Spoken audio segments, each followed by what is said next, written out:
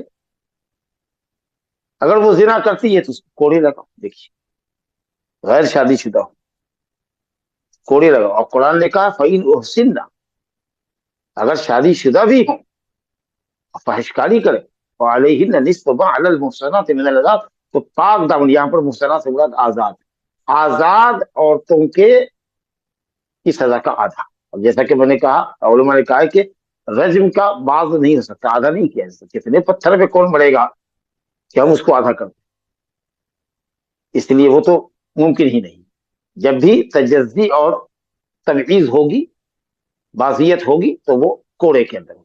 تو معلوم ہوا کہ قرآن نے بھی آدھا کہا، حدیث نے بھی آدھا کہا. تو یہ چاہے وہ باقرہ ہو لونڈی یا سیبہ، محسنہ ہو کہ غیر محسنہ، غلام محسن ہو یا محسن ہو یا غیر محسن، ساتھ سے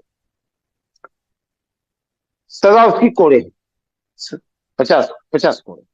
پھر دوبارہ سے اگر زنا کری کرتی ہے پھر اس کو کوڑے ہی لگا.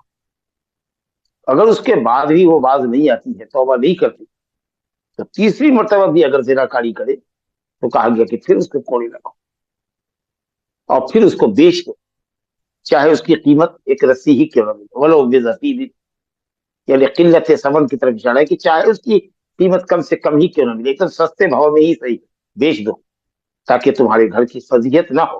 کیونکہ لونڈی اگر جرم کر رہی ہے زنا کا، اس کے مالک کی بھی بدنامی ہے، اس گھر کی بدنامی ہے جس گھر کے اندر وہ لونڈی رہے. تو اس لیے 3 مرتبہ کے بعد سمجھ لو کہ گویا کہ زنا کاری ایک طرح سے اس کی عادت ثانیہ بن گئی، اور یہ اس عمل سے باز نہیں آئے گی، لہذا اس کو بیچ دو. اور بہتر ہے کہ جب بیچو تو یہ عیب بیان کر دو، کیونکہ یہ زنا بہت بڑا عیب ہے. مشتری کو بتا دو کہ یہ بدچلن ہے، اس پر خاص نظر رکھنا. اور اگر نہیں بتایا اور پھر بعد میں اس کو پتا چلا یہ غلام یا لونڈی بدچلن ہے، زناکار ہے، زانیہ ہے، زانی ہے، تو اس کو اختیار ہوگا، چاہے تو رکھے چاہے تو واپس کر دے آپ کو. اب آپ یہ کہیے گا کہ آپ چوتھی مرتبہ میں اس کو بیچ رہے ہیں 3 مرتبہ کے بعد اور دوسرے کے ہاتھ بیچ رہے، تو آپ زانیہ کو رکھنا آپ نہیں پسند کریں گے، اور کسی دوسرے کے ہاتھ آپ بیچ رہے، اور اگر وہ مسلمان ہو تو آپ نے کیسے دوسرے کے لیے پسند کیا جو اپنے لیے نہیں پسند کرتے. ارے بھائی، ہو سکتا ہے، ہم نے تو عیب بیان کر دیا نا، ہو سکتا ہے کہ اس کا آقا ہی خود اس کو اتنا استعمال کرے کہ وہ غیر مرد کی طرف تاکہ جھانکے ہی نہیں. ہو سکتا ہے کہ اس کی جنسی خواہش کی تسکین اس کے آقا کے یہاں نہیں ہوتی رہی ہوگی، اب جو دوسرا آقا ملا ہے وہ ہو سکتا ہے کہ اس کی ضرورت پوری کر دے. ہو سکتا ہے کہ اس کو اتنے کام میں مشغول رکھے، گھر میں رکھے کہ باہر جانے ہی کی نوبت نہ آئے، اس پر سخت نگرانی اور پہرے داری رکھے. کسی بھی طریقے سے اعفاف نفس وہ کر سکتا ہے لڑکی کا، لونڈی کا. چلیے، تو کہا گیا کہ 3 مرتبہ کے بعد اس کو بیچنا، لیکن گالی گلوچ مت کرنا. کوڑا جب اسلام کی سزا مقرر ہے تو وہی سزا لگانا. اب گندی گندی بھدی بھدی گالیاں دے رہے ہیں اور پٹائی کر رہے ہیں اس کی لات سے، جوتے سے نہیں. جو کوڑا ہے اسی کوڑے سے، کپڑے کا کوڑا، بہت نیا کوڑا بھی نہیں ہوا، بہت پرانا بھی نہ ہو کہ کوڑا اگر لگایا تو وہ پھٹ گیا، ٹکڑے ٹکڑے ہو کے بکھر گیا. ایک دم نیا بھی نہیں ہونے کپڑے کا تاکہ اس سے بہت زیادہ چوٹ لگے. تو کپڑے کا کوڑا بنا کر کے جو بہت نیا نہ ہو اور بہت پرانا نہ ہو، متوسط ہو، درمیان کا ہو، یعنی بہت نیا بھی نہ ہو اور بہت پرانا بھی نہ ہو، اور اس سے آدمی 100 کوڑے نصیب کرے. لا الہ الا اللہ. تو بہرحال فرمایا گیا کہ 100 کوڑے ایسے ہی لگیں گے آزاد کو، اور لونڈی کو چاہے محسنہ ہو کہ غیر محسنہ، شادی شدہ ہو کہ غیر شادی شدہ، اس کو 50 کوڑے ہی لگیں گے. اور جلا وطنی کے سلسلے میں اہل علم کا اختلاف. لا الہ الا اللہ. تو یہ تو لونڈی کے تعلق سے بات آئی. یہ چوتھی حدیث جو رجم کے تعلق سے ہے، اور اسی میں جو واقعہ ہے اس میں ہے کہ شاید اس صحابی نے 4 مرتبہ اپنے جرم زنا کا اعتراف کیا تو نبی صلی اللہ علیہ وسلم نے اس کو رجم کرنے کا حکم فرمایا. یہی دلیل حنفیہ اور حنابلہ کی ہے کہ آدمی اگر خود سے اپنے خلاف جرم کا اعتراف کرتا ہو عدالت میں آ کر کے تو اس کو 4 مرتبہ اقرار کرنا پڑتا ہے. دیکھیے حدیث پڑھتے ہیں.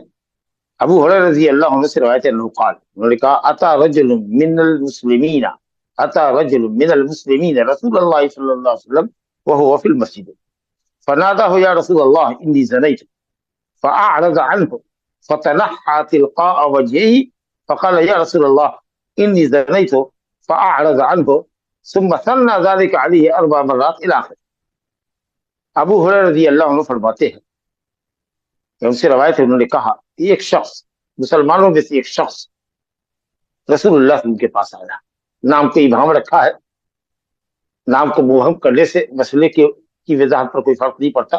نفس مسئلے سے ہم کو بحث ہے, لیکن دوسری حدیثوں میں آیا ہے کہ معاذ بن مالک الاسلمی رضی اللہ عنہ, ان سے یہ جرم ہوا. اللہ اکبر. اور ان کے خلاف 4 چشمدید گواہ بھی نہیں تھے. لیکن اس شخص کی منقبت اور فضیلت دیکھیے کہ اللہ کے عذاب سے کس قدر یہ بندہ خائف تھا کہ اس نے آ کر کے اپنے جرم کا اعتراف کیا اور رجٹ رہا کہ اس کو سزا دی جائے, اور وہ یہ جان بھی رہا ہے کہ وہ شادی شدہ ہے, اس کی سزا رجم ہے, وہ موت کے گھاٹ ہی اتارا جائے. اس سے کم کوئی سزا نہیں ہے, اور کسی حال میں یہ سزا بدلی نہیں جا سکتی, اور نہ بدلی جا سکتی ہے, اور نہ ہی سزا کی نوعیت تبدیلی کی جا سکتی کہ چلو شروع کر دیتے, چلو ایک بارگی تلوار سے اس کی گردن اڑا دیتے. نہیں, کو پتھر مار مار کے ہی ہلاک کیا جائے. دردناک عذاب ہے. اس سب کے باوجود بھی عذاب آخرت کا خوف اس شخص کے دل پر اتنا طاری ہے, اس کے دل و دماغ پر اتنا مسلط ہے کہ اس نے کہا کہ نہیں, میں سزا لے کر ہی جاؤں گا, بھلے ہی مجھ کو اپنی جان کا نذرانہ دینا پڑے, لیکن میں پاک اللہ سے ملنا چاہتا ہوں تاکہ میرے اس گناہ کے تعلق سے اللہ مجھ سے پوچھے.